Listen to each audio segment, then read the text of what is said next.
What's going on, everyone?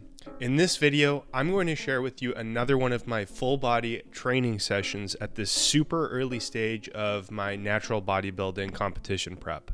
I'm losing just around a pound per week on average, and honestly, although I do feel a little bit more hunger than usual, it barely feels like I'm dieting at this point.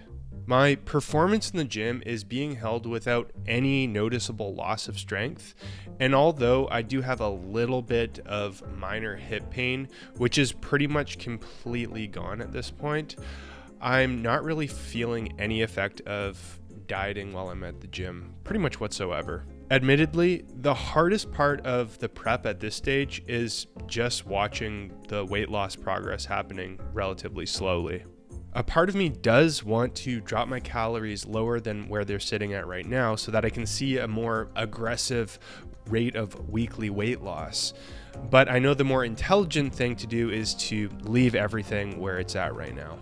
If I can continue losing body weight at the relatively high calories that I'm currently sitting at, then it's going to make losing fat later on down the road feel less invasive, since I probably won't need to overall drop my calories lower than I would otherwise if I were to start dropping it lower now at this early stage. Prep is definitely a marathon, not a sprint.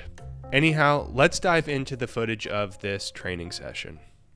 First up is this horizontal closed chain leg press.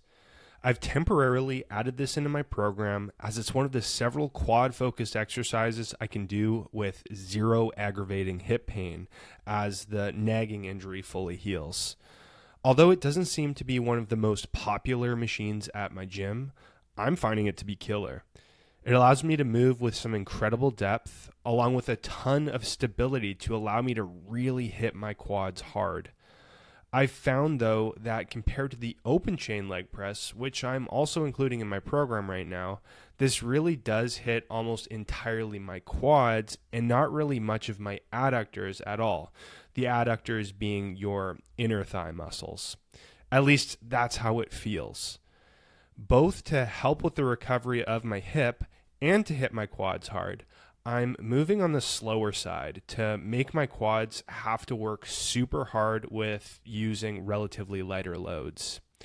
I'm loving these and might even continue including them even after I'm feeling confident that my hip is back to 100%. Lying leg curls are up next to hit my hamstrings. Seeing footage of this is always humbling for me, as it's one of the best movements to show me how far from the stage I am. I tend to hold the most body fat around my hamstrings and glutes, and those areas are usually the last places for me to lose fat. So it's always a good reminder when seeing my upper body seemingly get super lean first, that I still probably have a big chunk of fat loss to go before being close to stage ready.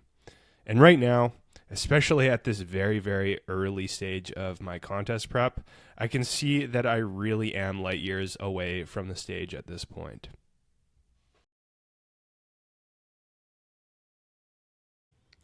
Lat pull downs are next.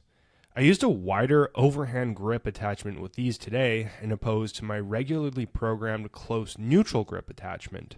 This wasn't a planned change, but something I did purely because the gym was just super busy on this day, and all of the neutral grip attachments were in use. There is a bit of a difference between using one attachment over the other. With the close neutral grip, there's probably a bit more shoulder extension involved, and with the wider overhand grip, there's probably a bit more shoulder adduction involved.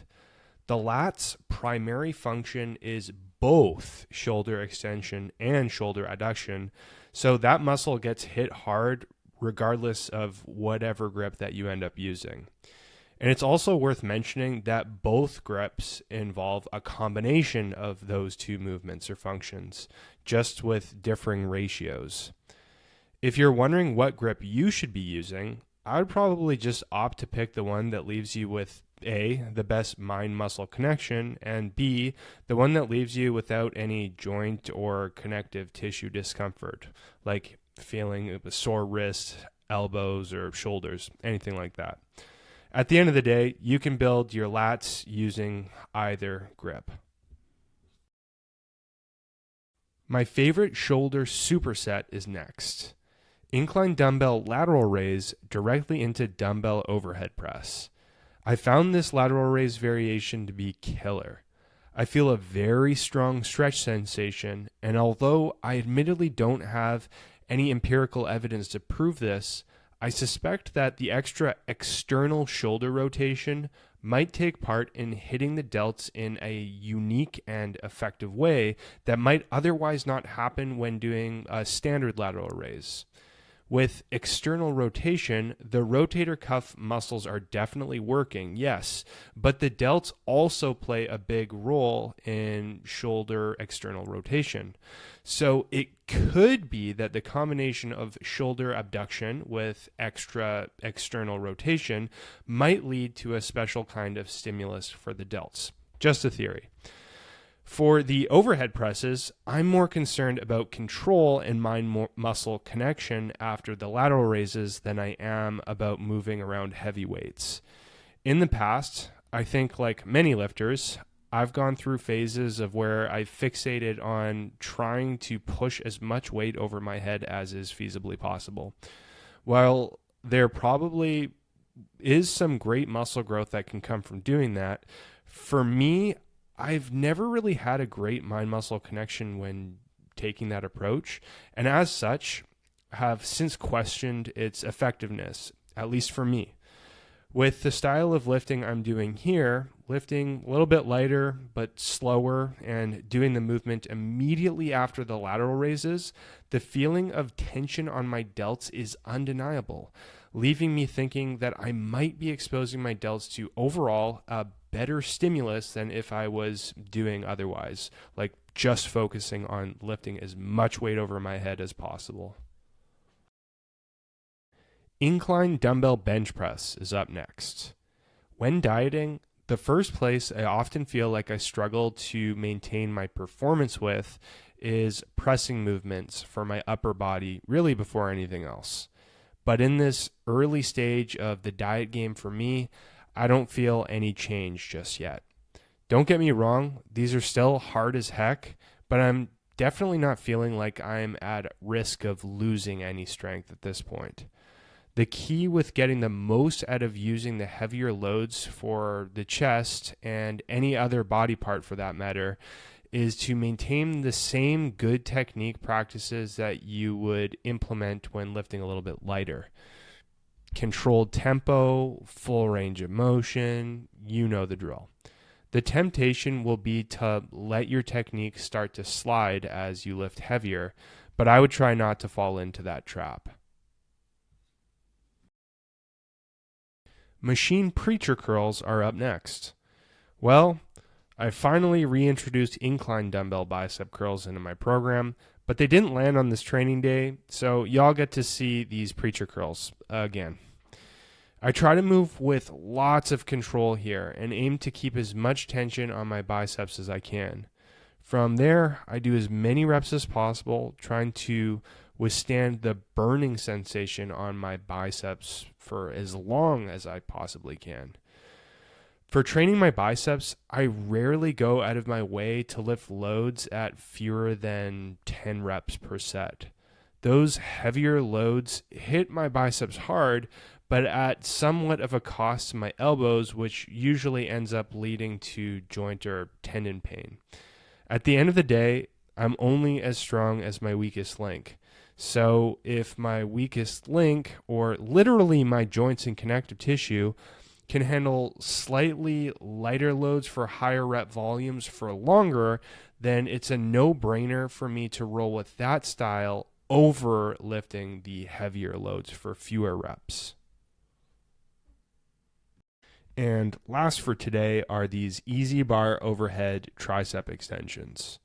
Like with the bicep curls, my weakest link when doing these are my elbows. As such, I prefer to move with loads that don't seem to be anything to brag to your friends about, so I'm not lifting terribly heavy. Nonetheless, when moving with a controlled tempo and maximal depth, I feel insane amounts of tension on my triceps with the added bonus of 0 elbow pain. I'll take that any day over lifting with heavier loads in sacrifice of my elbows. And that's the session.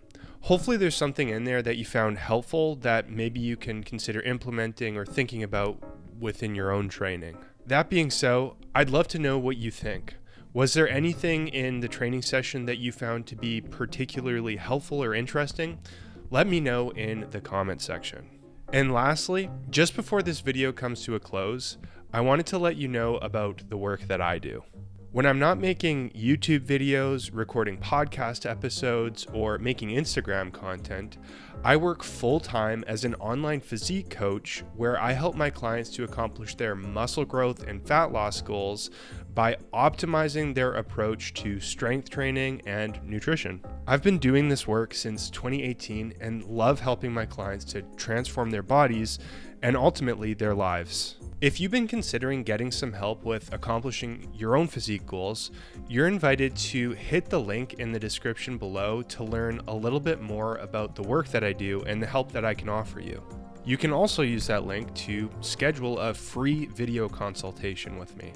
If you have any questions about my coaching or how I can help you, you can email me at sam@jadeathletics.ca. Thank you so much for watching, and I will see you in the next video.